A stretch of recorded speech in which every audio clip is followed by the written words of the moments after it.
John 17 contains what we know as Jesus' high priestly prayer. Now, I have a particular pet peeve of calling the prayer we find in Matthew's Gospel, Matthew chapter 6.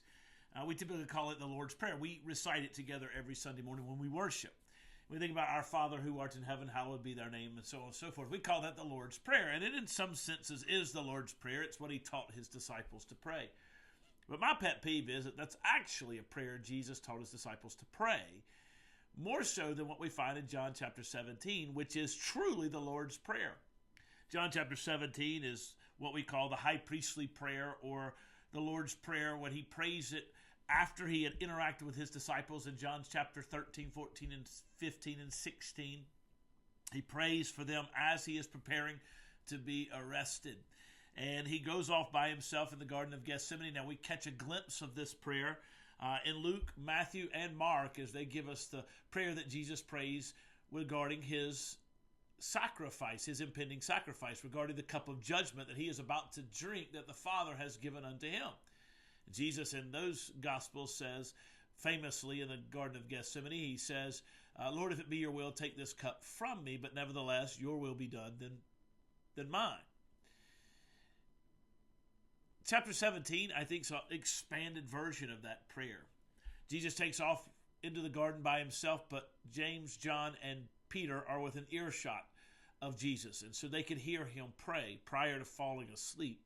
They could hear him pray, and I think that's where John gets this prayer. That's where he gets this understanding and is able to record this for us later on. He actually heard Jesus pray this prayer, and it's a wonderful prayer that Jesus prays at the conclusion of his life.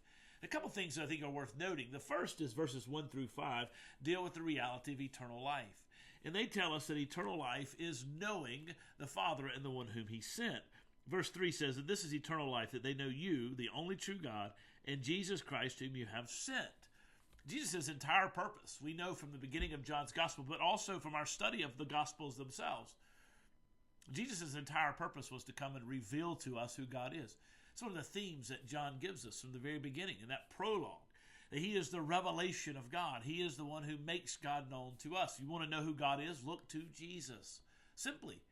And so in this first 5 verses of this prayer, the beginning of it, he says, I pray that my disciples will have eternal life, and that they will know eternal life by knowing you and knowing me, the one you have sent.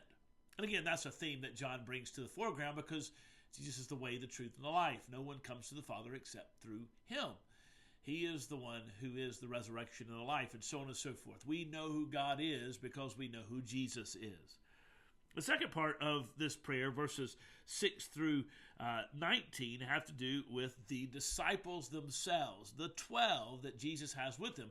Now, obviously, Judas is going to betray Jesus and go off and take his own life and no longer be a part of the group, but they'll replace him later on. But he's referring to that discipleship band, I would say the 3, the 12, and then the 120, who follow Jesus on this earth. And he's talking about how they have been kept in the truth, and he has kept them in the truth, and the truth shall sanctify them, make them holy. And Jesus is praying that they will grow in their understanding of him. One of the things that we will note in the coming chapters in John's Gospel is that once Jesus is arrested, division sets in, and they go scattering out in different directions. Now, he'll bring them back together in his resurrection, and of course at the day of Pentecost, in the moment of his ascension, but prior to that, they will scatter and get divided amongst themselves. And Jesus is praying the Lord will sanctify them, make them holy. And the last part of this prayer is that Jesus is praying for all of those who will believe in him because of the testimony of the disciples. That means Jesus is praying for you and me. We are the ones who believe in him as a result of the testimony of the disciples. Not directly per se. Maybe someone shared the good news of Christ, but we have the testimony of the disciples, Matthew, Mark, Luke, and John, and the rest of the scriptures there for us so that we will see the testimony of God, we will hear the truth of the gospel, and we will respond to Jesus. And so Jesus here is praying for us. And one more thing he prays for is unity among the believers.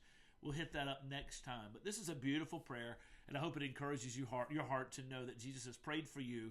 He has given you eternal life, which comes by knowing him because when you know him, you know the Father. And his truth is sanctifying you and making you right before the presence of God, making you more and more like Christ as you follow his truth. Take care. See you next time.